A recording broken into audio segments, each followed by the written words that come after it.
السلام عليكم، كيفكم متابعيني طيبين؟ اليوم بسوي معاكم رز مندي باللحم.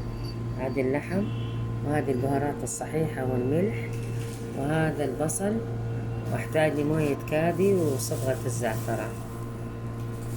شوفوا يا حبايبي، حطيت اللحمة في قدر الضغط الكهربائي وضفت عليه موية. دحين اتركه يغلي واشيل منه الزفارة، بعدين احط عليها البصل والبهارات الصحيحة.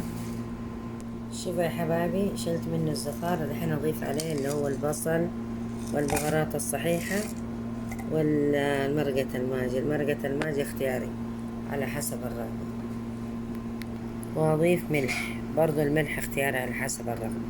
دحين اغطي القدر واترك اللحمة تستوي. شوفوا يا حبايبي، خلاص استوت اللحمة. دحين اشيل اللحمة واحطها في الصينية وادهنها بالسمن وصبغة الزعفران، والمرقة هذه اسوي بيها الرز. شوفوا يا حبايبي، حطيت الرز في قدر تاني وضفت عليها المرقة. دحين احطه على النار واترك الرز يشرب. شوفوا يا حبايبي، ضفت عليه ملعقة من السمن. شوفوا يا حبايبي، شرب الرز. دحين حطيت القصدير وحطيت عليه الفحم. دحين اضيف عليه الزيت عشان يتبخر الرز. دحين اغطي عليه. شوفوا يا حبايبي، دحين اضيف عليه صبغة الزعفران. شوفوا يا حبايبي، طلعت اللحمة من الفرن، طبعا دهنتها بالسمن وصبغة الزعفران.